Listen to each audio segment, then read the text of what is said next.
Como todos los martes, hoy tenemos clasificación de la Unión Ciclista Internacional con muchos datos interesantes. Asciende Isaac del Toro, se desfonda Daniel Felipe Martínez y hay muchas sorpresas.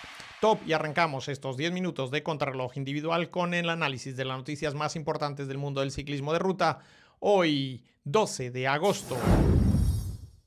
Y lo hacemos con los resultados que nos deja primero el Tour de Dinamarca con triunfo de Mads Pedersen y el dominio del Lidl Trek. Y en las clasificaciones de la UCI que se han conocido en el día de hoy, Isaac del Toro ocupa ese sexto lugar.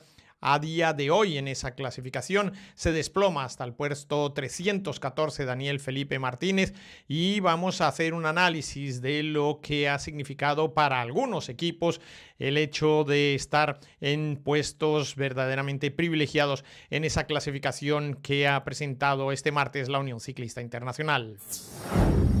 Arranquemos primero con las carreras que se han disputado en el día de hoy. Dos han comenzado, la primera de ellas el Tour de Polonia femenino, que ha dejado el triunfo de la corredora italiana Chiara Consoni, con segundo lugar de Clara Copponi, la francesa del Lidl Trek.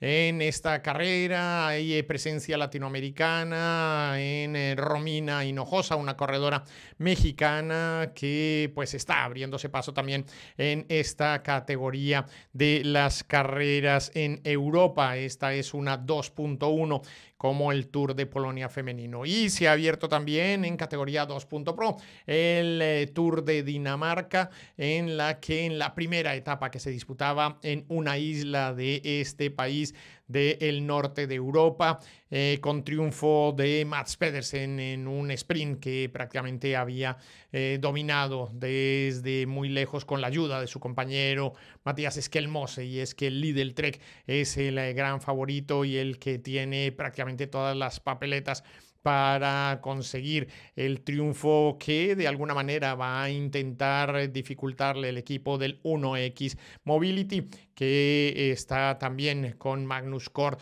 teniendo intereses en esta competición. El equipo de Dinamarca, formada por corredores que tienen presencia en otros equipos de la Unión Ciclista Internacional y de World Tour, pues también llama mucho la atención. De hecho, hoy un corredor del equipo del UAE adscrito al equipo de Dinamarca es el que más dificultades ha puesto a los dos corredores del Lidl Trek para hacerse con esta etapa y con el liderato que toma el corredor Mads Pedersen, es campeón del mundo en esta competición. Estaremos muy atentos para ver las evoluciones que se dan en esta carrera del norte de Europa.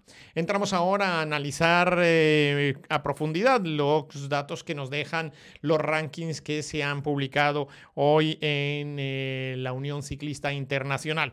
Tadej Pogačar sigue siendo el primero de los corredores muy distanciado. Segundo es Mads Pedersen, precisamente el corredor danés sigue sumando muchos puntos en comparación también con los que se habían hecho el año pasado. Ya lo hemos explicado muchas veces cómo funciona este sistema de puntos. Si tú en el año pasado has hecho una fabulosa carrera en el Tour de Dinamarca y este año pues no tienes suerte, no solo no ganas puntos, sino que los pierdes en comparación con el año pasado. Y esto pues penaliza a algunos corredores y beneficia a otros. Pero lo que sí es cierto es que ese ranking de clasificación anual de la Unión Ciclista Internacional nos permite saber el estado de forma de algunos corredores. El tercer lugar es para Mathieu van der Poel, el corredor holandés, y el cuarto para Wout van Aert. Quinto, Primož Roglič.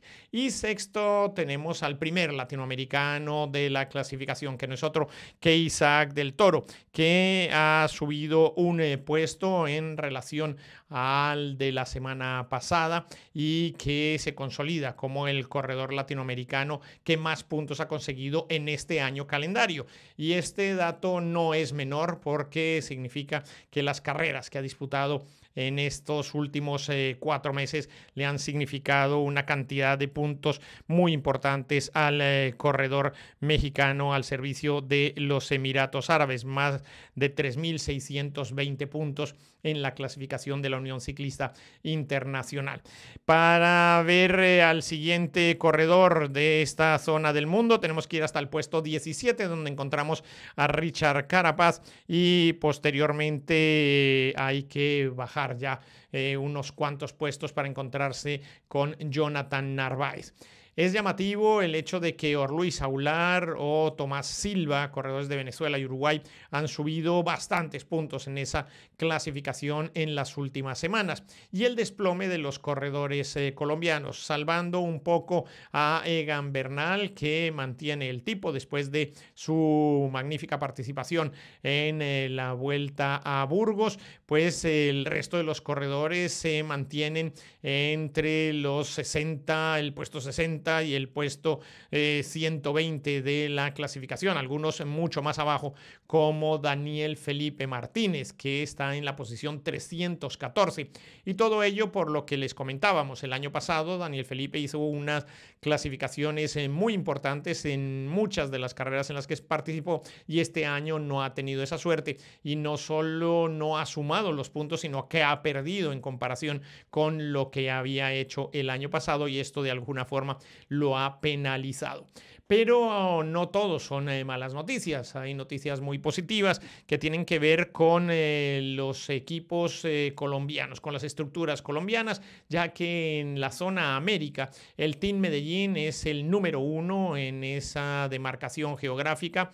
El número 2 es para el Petrolag mexicano y todos los puntos que ha acumulado en Europa. Y el tercero es para la organización bancaria NU, que tiene también muchos de los puntos de la Unión Ciclista Internacional ganados en esas disputas de carreras que ha hecho en diferentes partes de América, especialmente en Colombia y Guatemala, y el triunfo también que obtuvo en Guadalupe. En cuanto a los países, la situación sigue siendo pues muy llamativa para algunas de las naciones que en este momento están disputando esa clasificación de la Unión Ciclista Internacional. Italia ha desplazado a Dinamarca del podio, es ahora tercera en esa clasificación, cuarta es Dinamarca, mientras que Francia también pierde un puesto frente a Gran Bretaña. Y Colombia queda instalada en el puesto 16, que es el mismo que tenía el año pasado, mientras que México ha vuelto a subir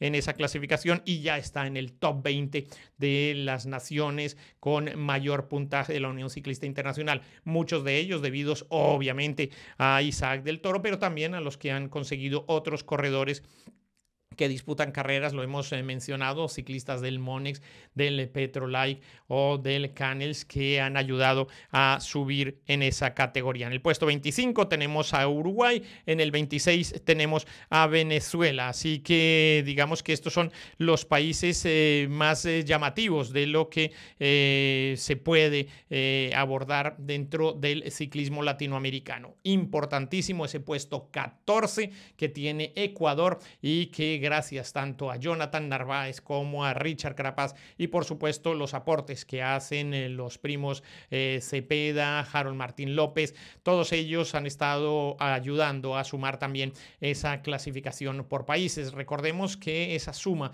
se hace con los primeros 8 corredores de cada país, y son ellos los que dan la puntuación para la clasificación de esas categorías. Esto da lógicamente prerrogativas a la hora de disputar carreras como el Mundial, como los Juegos Olímpicos o diferentes competiciones que se hacen por naciones y no por equipos. Sin ir más lejos, ahora en el Mundial hay federaciones que tienen la posibilidad de llevar un número mayor de ciclistas precisamente por la posición que ocupan en la clasificación de ese ranking de la Unión Ciclista Internacional. Y en cuanto al descenso, simplemente darles un apunte. El Cofidis es el que está perdiendo en este momento la categoría, está ahí tambaleando el equipo de Supermarché, es el Wanty, que va a tener que luchar mucho, aunque se especula que si el año pasado que viene va a formar parte del Loto, pues entonces quedaría una licencia adicional que podría nuevamente recuperar el Cofidis. Así que de momento esto es lo que podemos contarles de lo que ha sido ese ranking y las noticias que se han producido en el día de hoy, y los invito a que me acompañen en bicicleta. Yo soy Iñaki Berrueta.